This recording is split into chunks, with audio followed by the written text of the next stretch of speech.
श्री गणेश जी महाराज की जय। मैं संतोष देवी शर्मा आप सभी में विराजित परमात्मा को सादर नमन करती हूँ। नमः शिवाय, नमः शिवाय, नमः शिवाय, नमः शिवाय। विश्वेश्वर ज्योतिर्लिंग की कथा। सूत जी कहते हैं, मुनीश्वरों, अब मैं काशी के विश्वेश्वर नामक ज्योतिर्लिंग का महात्म्य बताऊंगा। महापातकों का भी नाश करने वाला है। तुम लोग इसे सुनो। इस भूतल पर जो कोई भी वस्तु दृष्टिगोचर होती है वह सच्चिदानंद स्वरूप निर्विकार एवं सनातन ब्रह्म रूप है। अपने कैवल्य अद्वैत भाव में रमने वाले उन अद्वितीय परमात्मा में कभी एक से दो हो जाने की इच्छा जागृत हुई। फिर वे ही परमात्मा सगुण रूप में प्रकट हो शिव कहलाए। वे शिव ही पुरुष और स्त्री दो रूपों में प्रकट हो गए। उनमें जो पुरुष था उसका नाम शिव हुआ और जो स्त्री हुई उसे शक्ति कहते हैं। उन चिदानंद स्वरूप शिव और शक्ति ने स्वयं अदृष्ट रहकर स्वभाव से ही दो चेतनों प्रकृति और पुरुष की सृष्टि की।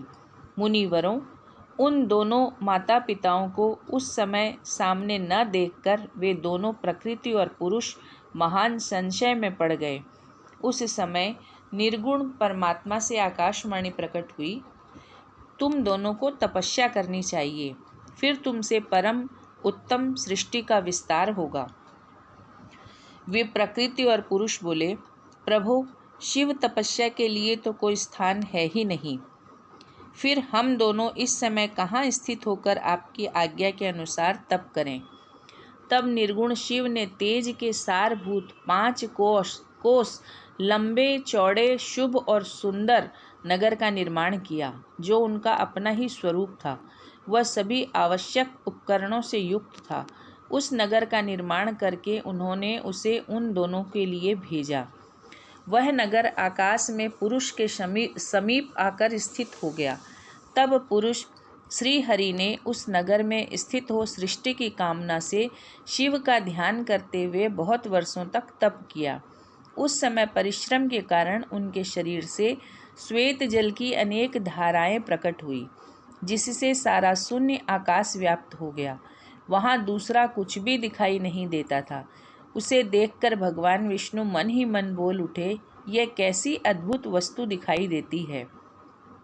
उस समय इस आश्चर्य को देखकर उन्होंने अपना सिर हिलाया, जिससे उन प्रभु के सामने ही उनके एक कान से मणि गिर पड़ी।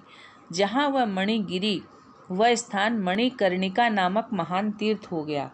जब पूर्वोक्त जल राशि में वह सारी पंचकोशी डूबने और बहने लगी, तब निर्गुण शिव ने शीघ्र ही अपने त्रिशूल के द्वारा उसे धारण कर लिया।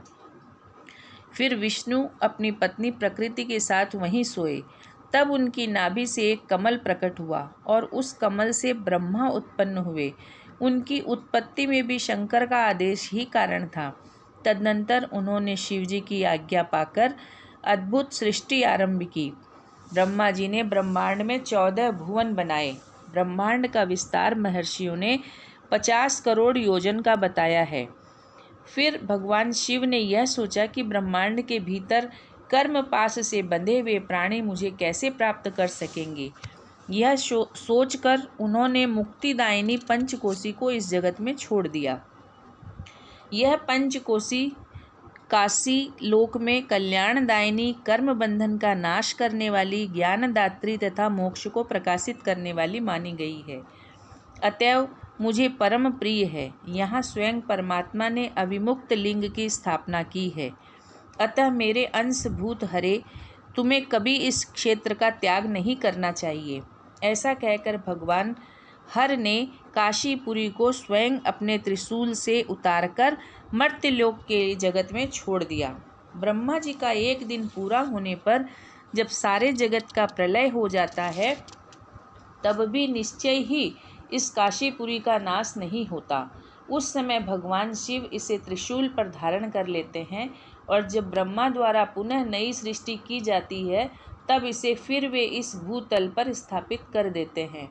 कर्मों का कर्षण करने से ही इस पुरी को काशी कहते हैं।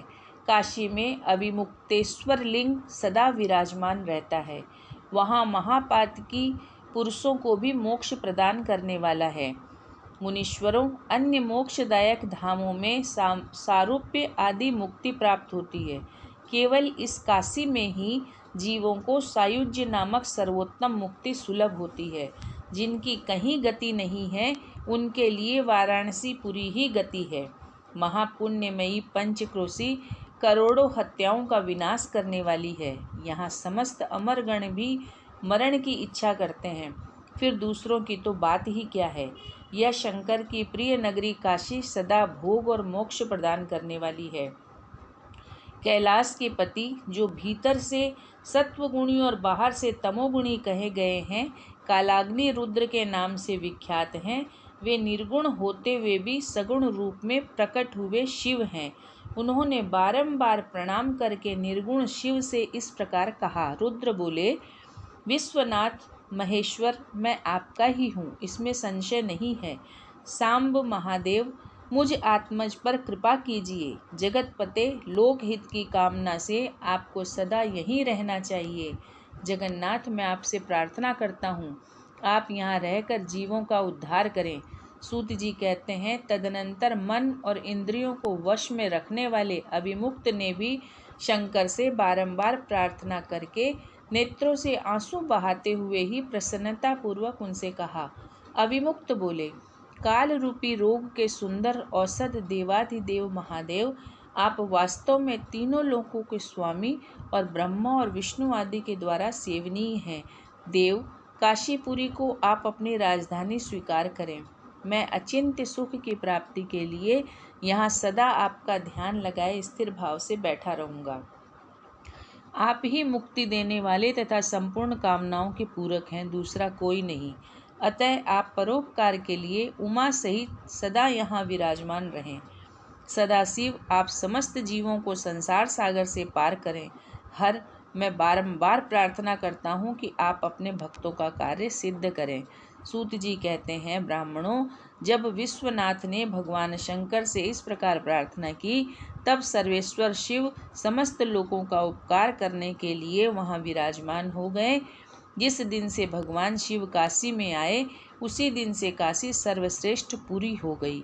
नमः शिवाय, नमः शिवाय, नमः शिवाय, नमः शिवाय।